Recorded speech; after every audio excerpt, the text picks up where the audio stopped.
Good morning students. आज अपन पढ़ेंगे ओम का नियम। देखिए, ओम का नियम क्या है। ओम के नियम के अनुसार जब किसी चालक तार की भौतिक अवस्थाएं जैसे लंबाई, कौमा मोटाई, कौमा प्रकृति एवं ताप को नियत रखा जाता है, तो उस चालक तार के सिरों के बीच विभवांतर V के समानुपाती उसमें विद्युत धारा I का प्रवाह होता है। अर्थात जितना विभवांतर ज्यादा होगा, धारा उसमें उतनी ही ज्यादा प्रवाहित होगी। अर्थात दिए गए चालक तार के सिरों के बीच विभवांतर व उसमें से प्रवाहित विद्युत धारा I का अनुपात नियत रहता है। इस नियत अनुपात को चालक तार का प्रतिरोध कहते हैं। यही ओम का नियम कहलाता है। अर्थात V समानुपाती I और V बराबर I गुणा R, R बराबर V बटा I ओम, जहां R उस चालक तार का प्रतिरोध है। यहां पर चालक तार R है, जिसके सिरों के बीच में वोल्ट मीटर लगा रखा है और उसके साथ श्रेणी क्रम में अमीटर लगा रखा है। जब बैटरी से अपन धारा प्रवाहित करते हैं तो जैसे जैसे इसमें V होगा ज्यादा तो धारा भी होगी ज्यादा। अब यदि हम विभवांतर V एवं धारा I के मध्य वक्र बनाते हैं, तो जैसे जैसे विभवांतर V बढ़ता है वैसे वैसे धारा का मान भी बढ़ता है एवं विभवांतर V और धारा के मध्य हमें एक सरल रेखा प्राप्त होती है जो मूल बिंदु से गुजरती है। अतः जब V 0 होगा, मींस प्रतिरोध तार के सिरों के बीच में कोई विभवांतर नहीं होगा, तो उसमें धारा का मान 0 होगा। और जब प्रतिरोध तार के सिरों के बीच में विभवांतर होगा तो उसमें धारा का प्रवाह होगा। अतः किसी प्रतिरोध तार में धारा के प्रवाह के लिए विभवांतर का होना आवश्यक है। इस वक्र में आप देखते हैं V जो है वो y अक्ष की तरफ लिया है और I अपने x अक्ष की तरफ लिया है। तो ये जो एक त्रिभुज बन रहा है O A B, इस त्रिभुज में ये AB एक लंब है जिसकी तरफ V विभवांतर ले रहे हैं और I आधार है जिसको x अक्ष की तरफ ले रहे हैं। तो tan थीटा बराबर लंब बटे आधार होता है। तो ये लंब है, ये आधार है, बराबर होगा tan थीटा। अतः VI वक्र का I अक्ष के साथ कोण के स्पर्श जया मतलब tan थीटा का मान प्रतिरोध के बराबर होता है। तो अपन कह सकते हैं R बराबर tan थीटा, जिसमें V बढ़ेगा तो I बढ़ेगा तो थीटा बढ़ेगा, V घटेगा I घटेगा तो थीटा का मान कम होगा। यहां देखिए अपने दो वक्र लिए हैं, V और I के बीच में एक प्रतिरोध R1 के लिए है जिसका I अक्ष के साथ कोण थीटा बन है, एवं दूसरा वक्र प्रतिरोध R2 के लिए है जिसका I अक्ष के साथ कोण थीटा 2 है। तो अपन ये जानते हैं R2 बट्टे R1 बराबर tan थीटा 2 बट्टे tan थीटा 1। या थीटा 2 ज्यादा है थीटा 1 से I के अक्ष के साथ, इसीलिए R2 का मान ज्यादा होगा R1 से। अब मान लो ये ताप T2 पर है और ये ताप T1 पर है, तो अपने को पता है कि चालकों के लिए ताप बढ़ने पर प्रतिरोध बढ़ता है, तो इससे ये भी क्लियर हो गया कि ताप T2 का मान जो आएगा वो ताप T1 से ज्यादा आएगा, क्योंकि प्रतिरोध ज्यादा तो ताप भी ज्यादा।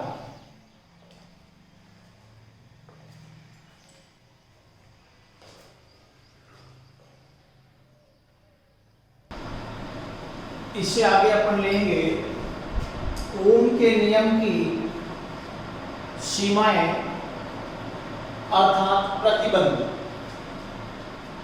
किन परिस्थितियों में ओम का नियम लागू होता है और किन किन परिस्थितियों में ओम का नियम लागू नहीं होता है, इस बात को अपन पढ़ेंगे। तो देखिए, प्रथम स्थिति, ओम के नियम की पालना केवल धातु चालकों एवं मिश्र धातुओं के तारों में कम ताप परास पर होती है, कम ताप परास पर होती है। अतः धातु चालकों व मिश्र धातुओं के तारों में कम ताप पर V समानुपाती I होता है। वे चालक तार जिनमें ओम के नियम की पालना होती है उन्हें ओमीय चालक कहते हैं। तो ओम के नियम की पालना होती है धातु चालकों एवं मिश्र धातुओं में। बिंदु नंबर 2, उच्च ताप या उच्च वोल्टता व उच्च विद्युत धारा पर ओम के नियम की पालना नहीं होती है, क्योंकि उच्च वोल्टता व उच्च धारा पर चालक में उत्पन्न ऊष्मा के कारण ताप में वृद्धि होती है, जिससे प्रतिरोध परिवर्तित हो जाता है और प्रतिरोध नियत नहीं रहता है, तब ओम के नियम की पालना नहीं होती है।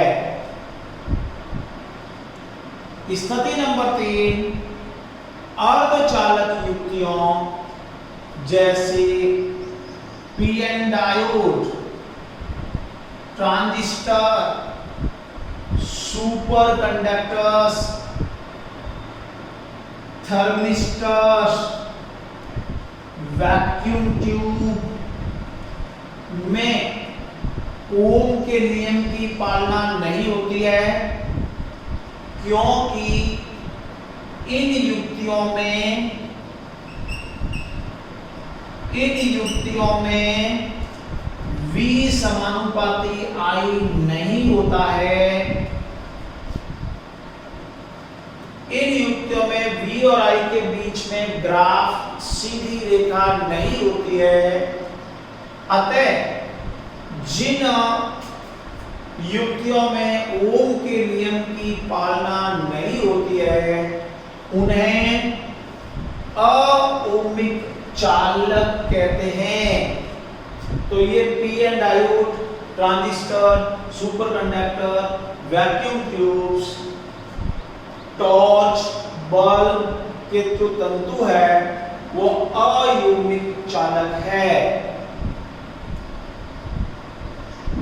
अओमिक युक्तियों के लिए जब अपन V व I में वक्र बनाते हैं तो ये वक्र सरल रेखा नहीं होती है।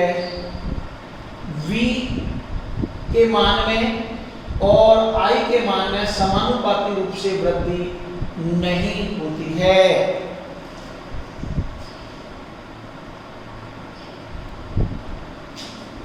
आगे अपन पढ़ेंगे